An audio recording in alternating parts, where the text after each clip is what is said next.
Hi అండి, నమస్తే. ఎలా ఉన్నారు? మరి ఇన్ని రోజులుగా మనం ఒక ఫోటోగ్రఫీ వ్యాపారానికి ప్రీవియస్ వీడియోస్లో ఒక ఆర్గనైజేషన్ సెటప్ ఎలా చేసుకోవాలనేది ఇప్పటివరకు చెప్పాం. మరి సెటప్ చేసుకున్నాం, మరి రన్ చేయాలి కదా. మన బిజినెస్ని రన్ చేయాలంటే అసలు ఎలాంటి ప్రాథమిక సూత్రాలు పాటించాలి? దీనికి ఒక 6 డిపార్ట్మెంట్స్ ఉంటాయి. మీరు ఎప్పుడైనా ఒక వ్యాపారానికి 6 డిపార్ట్మెంట్స్ ఉన్నాయని మీకు ఎప్పుడైనా తెలుసా? అదే నేను తెలుసుకోవడానికి నాకు చాలా టైం పట్టేది. ఫస్ట్ ఏంటంటే ఆ డిపార్ట్మెంట్స్ మనం ఏంటో తెలుసుకుందాం. అది మన ఫోటోగ్రఫీకి ఏ విధంగా కుదించుకోవచ్చు లేదా వాటిని ఏ విధంగా సెట్ చేసుకోవచ్చు మనం చూద్దాం. ఫస్ట్ ప్రయారిటీ వచ్చేసి మనకి మార్కెటింగ్ అనే ఒక డిపార్ట్మెంట్ ఉంటుంది, తర్వాత సేల్స్ అనే డిపార్ట్మెంట్ ఒకటి ఉంటుంది, తర్వాత ఆపరేషన్స్ అనే ఒక డిపార్ట్మెంట్ ఉంటుంది, తర్వాత రీసెర్చ్ అండ్ డెవలప్మెంట్ అనే ఒక డిపార్ట్మెంట్ ఉంటుంది, తర్వాత అకౌంట్స్ అనే డిపార్ట్మెంట్ ఉంటుంది, హెచ్ఆర్ అని ఒకటి ఉంటుంది, అంటే స్టాఫ్ను మేనేజ్మెంట్ చేయడం. ఇవన్నీ కూడా డిపార్ట్మెంట్స్. 6 డిపార్ట్మెంట్స్ ఒక కంపెనీ రన్ చేయడానికి కీలక పాత్రను పోషిస్తాయి. అందుకే కంపెనీ రన్ అయ్యేటప్పుడు వాళ్ళ బయలాలు ఈ 6 డిపార్ట్మెంట్స్ ఎవరెవరు మెయింటైన్ చేయాలి, టీం ఎంతమంది ఉండాలి అనేది రాసుకుంటారు. మరి మన ఫోటోగ్రఫీకి ఇవన్నీ పనిచేస్తాయా అంటే పనిచేస్తాయి, కానీ అది సెట్ చేసుకొని టైం పడుతుంది. అందుకని నేను నా వ్యాపారంలో ఇన్ని రోజులు ఫోటోగ్రఫీలో చేసిన దాంట్లో నేను 3 భాగాలుగా దీన్ని సెట్ చేసుకోవడం జరిగింది. నంబర్ 1, మార్కెటింగ్ అండ్ సేల్స్ ఒకే దానికి తీసుకొచ్చాను. చాలామంది అంటారు, సార్ మార్కెటింగ్ అంటే ఏంటి, సేల్స్ అంటే ఏంటి, ఈ రెండు ఒకటే కదా? కాదండి, మార్కెటింగ్ వేరు, సేల్స్ వేరు. మార్కెటింగ్ అంటే మనం ఎప్పుడైతే పబ్లిసిటీ ఇస్తామో, మనం ఎప్పుడైతే మార్కెట్లోకి వెళ్ళి నేను పెట్టాను షాప్ అని చెప్తామో అప్పుడు అక్కడ లీడ్స్ జనరేట్ అయ్యేది మార్కెటింగ్ అంటే. సేల్స్ అంటే ఆ వచ్చిన లీడ్ని కన్వర్ట్ చేయగల డిపార్ట్మెంట్, దాన్ని సేల్స్ డిపార్ట్మెంట్ అంటారు. మనకి ఈ రెండు వేరు కాదు కాబట్టి మనం ఒక మార్కెటింగ్లోనే దీన్ని మనం సెట్ చేసుకున్నాం. అలాగే ఆపరేషన్స్, ఈ ఆపరేషన్స్ అంతా కూడా మనం ఒకే దాంట్లో సెట్ చేసుకున్నాం. ఆపరేషన్స్ అనుకోండి, లేకపోతే రీసెర్చ్ అండ్ డెవలప్మెంట్ అనుకోండి, హ్యూమన్ రిలేషన్ అంటే మనం స్టాఫ్ మేనేజ్మెంట్ అంతా కూడా మనము ఆపరేషన్స్ పెట్టుకున్నాం. అండ్ 3వ డిపార్ట్మెంట్ వచ్చి అకౌంట్స్. మనం డబ్బులు ఇవ్వాలన్నా తీసుకోవాలన్నా, మనకు లాభాలు మిగులుతున్నాయా నష్టాలు మిగులుతున్నాయా, కొత్త ప్రోడక్ట్ కొనాలా, ఇదంతా కూడా మనం అకౌంట్ డిపార్ట్మెంట్స్. అంటే 3 డిపార్ట్మెంట్స్ని మనం సెలెక్ట్ చేసుకోవాలి. ఈ 3 డిపార్ట్మెంట్స్ మీద మనం వర్క్ చేయాలి. దీన్ని ఎలా చేస్తాము అనేది వన్ బై వన్ మన వీడియోస్లో చెప్పుకుంటాం. అయితే స్టార్టింగ్ మనం 3 డిపార్ట్మెంట్స్ చేసుకున్నాం కదా, అందులో మొదటిది మార్కెటింగ్. మరి మార్కెటింగ్ గురించి ఈ ఎపిసోడ్లో మనం తెలుసుకున్నాం. మార్కెటింగ్ అంటే ఏంటి అంటే, మనం ఒక వ్యాపారాన్ని స్టార్ట్ చేశాము అని మన టార్గెట్ ఆడియన్స్కి తెలియజేయడం మార్కెటింగ్ అండి. టార్గెట్ ఆడియన్స్ అంటే మన ఫోటోగ్రఫీలు ఎవరు, బర్త్డే ఈవెంట్స్ చేసే వాళ్ళకు ఉన్నారు అంటే బర్త్డే చిన్నపిల్లలు పుట్టిన వాళ్ళు కానీ, లేకపోతే ఫస్ట్ బర్త్డే చేసుకున్న వాళ్ళు కానీ, లేదా 25 ఇయర్స్ 30 ఇయర్స్ వరకు ఎవరు బర్త్డే చేసుకున్నా దట్ మన టార్గెట్ ఆడియన్స్ అవుతారు.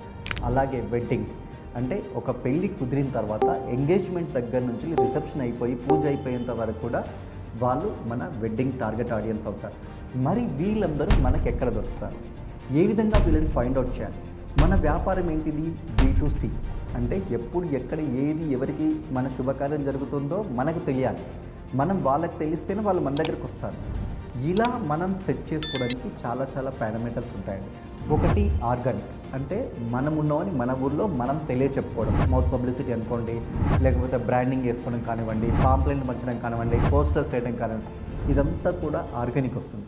మరి ఆర్గానిక్ ఈ రోజుల్లో పనిచేస్తుందా? లేదు, మొత్తం డిజిటలైజ్ అయింది. డిజిటలైజ్ అయినప్పుడు మీకు ఆల్రెడీ చెప్పాం, ఫేస్బుక్లో పెట్టుకోండి, అన్నీ పెట్టుకోమని చెప్పాం. కానీ లీడ్స్ అక్కడ జనరేట్ అవుతాయా? పేమెంట్ చేస్తే అవుతాయి. పేమెంట్ ఎంతవరకు చేస్తాం మనం? అక్కడ మన ఏరియాలో పబ్లిసిటీ ఎంతవరకు పేమెంట్ చేస్తాం. కానీ మనకు లీడ్ జనరేట్ అవ్వాలంటే కూడా ఇంకొన్ని పద్ధతులు ఉన్నాయి. అదేంటనేది ఇప్పుడు మనం చూద్దాం. చాలా వరకు మనం షాపు పెట్టుకున్నా కానీ, మన వ్యాపారం పెట్టుకున్నా కానీ మనం గూగుల్ మై బిజినెస్ ఇంతకుముందు చేసుకోమని చెప్పాం. అలాగే లీడ్స్ జనరేషన్ వెబ్సైట్స్ కూడా ఉంటాయి. అవి ఎలా ఉంటాయంటే క్లాసిఫైడ్స్ లాగా ప్రతి ఒక్కరు వాళ్ళ ప్లాట్ఫామ్లో మనది పెట్టుకొని ప్రమోట్ చేసి మనకు లీడ్స్ జనరేట్ చేసిస్తారు. మరి అలాంటి లీడ్ జనరేషన్ సైట్స్ ఏమైనా ఉన్నాయా అంటే మన ఫోటోగ్రఫీలో కూడా ఉన్నాయండి. అదేంటి అంటే జస్డేల్ మీకు ఆల్రెడీ తెలుసు, చాలాసార్లు వినే ఉంటారు. ఏదైనా కొట్టగానే జస్డేల్ టాప్ ప్లేస్లో వస్తుంది, అమితాబ్ బచ్చన్ దాన్ని ప్రమోట్ చేశాడు, సర్టిఫికేట్ ఇస్తామంటారు. వీళ్ళ ప్లాట్ఫామ్లో ఫ్రీ కూడా ఉంది, అలాగే పెయిడ్ కూడా ఉంది. ఒకవేళ వాళ్ళకి పెయిడ్ చేస్తే ప్రీమియం ప్లాట్ఫామ్లో పెట్టి వచ్చిన లీడ్స్ అన్నీ కూడా మనకు ట్రాన్స్ఫర్ చేస్తుంటారు. మన మొబైల్కి ఈ లీడ్ వచ్చింది ఇలా, అందులో 50% జెన్యూన్ ఉండొచ్చు, 20% మనకు అవ్వచ్చు. ఒక్క లీడ్ వచ్చినా మనం పెట్టిన పెట్టుబడి వెళ్ళిపోతుంది, మనం 10 మందికి తెలుస్తాం. అలాగే వెడ్డింగ్ బజార్లో లొకేషన్స్ ఉన్నాయి, బోటిక్స్ ఉన్నాయి, ఫోటోగ్రఫీ ఉంది. ఇలా వెడ్డింగ్ బజార్ కూడా ఒక రకమైన మన వెడ్డింగ్ ఫోటోగ్రాఫర్లకి లీడ్స్ ఇచ్చే ఒక సైట్. అదే కోవలోకి వెళ్తే కనుక వెడ్డింగ్ వైట్, ఇలా దాదాపుగా ఓలెక్స్ అనుకోండి, ఇంకా చాలా చాలా క్లాసిఫైడ్ సైట్స్ ఉన్నాయి. మీరు అబ్జర్వ్ చేస్తే ఒకసారి గూగుల్లోకి వెళ్ళి క్లాసిఫైడ్ సైట్స్ ఎలా ఉన్నాయి, ఎల్లో పేజెస్ ఎలా ఉన్నాయి అంటే ఆ ప్రతి దాంట్లో ఫస్ట్ ఫ్రీ లిస్టింగ్లో మీది లిస్ట్ అవ్వండి. ఆఫీస్ నుంచి కాల్ వస్తుంది, సార్ మీరు చేరుకోండి, మీరు ఇంత కట్టండి, మీకు ఎన్ని లీడ్స్ ఇస్తాం అవన్నీ. ఓకే, ఫస్ట్ మీరు ప్లే లిస్ట్లో జాయిన్ అవ్వండి. మీకు లీడ్స్ జనరేట్ అవుతున్నాయి, లేకపోతే ఖచ్చితంగా మీ గురించి ఎవరో ఒక్కరో ఇద్దరు ఎంక్వైరీ చేస్తున్నారు అనుకున్నప్పుడు ఎక్కడ డబ్బులు కట్టాలని నిర్ణయించుకోండి. అది కూడా మొత్తం పెద్ద మొత్తాలు కాదు, తక్కువ బడ్జెట్లో ఫస్ట్ ఒక ప్యాకేజ్ తీసుకొని 1-2 లీడ్స్ వస్తున్నాయి అనుకున్నప్పుడు అప్పుడు వెళ్ళడం. అలాగే ఇంకొకటి ఏంటి, మన పరివార్ పోర్టల్లో కూడా B2B లీడ్స్ వచ్చే విధంగా పరివార్ పోర్టల్ డిజైన్ చేయబడింది. ఫోటో పరివార్ మీకు ఆల్రెడీ చాలాసార్లు మీరు మన గ్రూపుల్లో చూస్తూనే ఉంటారు. ఇదేంటంటే మీకు B2B మీరు విజిట్ చేస్తారు అంటే ఇంకొక ఫోటోగ్రాఫర్ మీ ఊర్లో ఆర్డర్ ఇవ్వడానికి తయారు చేసిన ప్లాట్ఫామ్ అనమాట. వీరు సరికొత్తగా ఏప్రిల్ నుంచి కూడా B2C ప్రోగ్రామ్ లాంచ్ చేస్తున్నారు. అంటే ఒక పరివార్ మెంబర్ అయిన ఫోటోగ్రాఫర్ని B2C ప్లాట్ఫామ్లో ప్రమోట్ చేసి ఆర్డర్స్ వచ్చే విధంగా తయారు చేస్తున్నారు. అలాగే ఎడిట్ పాయింట్ ఇండియా కూడా వియాల వార్ లాంచ్ చేస్తుంది ఉగాది తర్వాత. ఈ వియాల వార్లో కూడా ఏంటంటే మన ఫోటోగ్రాఫర్స్ అందరినీ కూడా లీడ్స్ జనరేట్ చేయడం మన ఉద్దేశం కింద మనం తీసుకొస్తున్నాం. అంటే లొకేషన్స్ అనుకోండి, ఒక వెడ్డింగ్కి పనికొచ్చే ఆల్ ఫార్మాట్స్ అన్నీ కూడా వాళ్ళకి సంబంధించిన బిజినెస్ అన్నీ కూడా మన వియాల వార్లో ఉంటాయి. అది ఫ్రీ ఆఫ్ కాస్ట్గా ఇస్తున్నాం. ఎందుకంటే ఒక వ్యాపారం డెవలప్ అయితేనే మన దేశ ఆర్థిక బాధ్యత బాగుంటుంది. అదే ఉద్దేశంతో మనం ఇది లాంచ్ చేయడం జరుగుతుంది.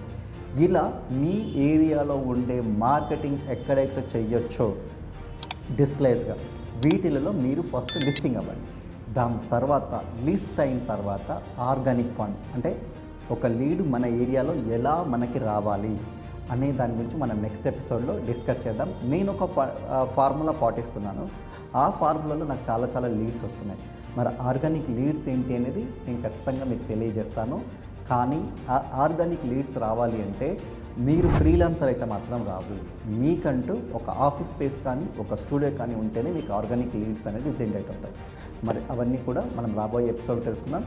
మరి ఇందులో మీకు ఇంకేదైనా సందేహాలు ఉంటే కింద కామెంట్లు చేయండి. ఈ కామెంట్లో మీకు నేను రిప్లై ఇస్తాను. ఇంకేదైనా సలహాలు సూచనలు మీరు నాకు ఇస్తే దానిపై కూడా మనం ఎపిసోడ్ చేద్దాం. మరి ఉంటానండి, సదా మీ సేవలో మీరు ఇన్పండి రమేష్. ఇంకా సబ్స్క్రైబ్ చేయట్లేదు, సబ్స్క్రైబ్ చేయండి. అలాగే 10 మంది కూడా షేర్ చేయండి. Thank you very much.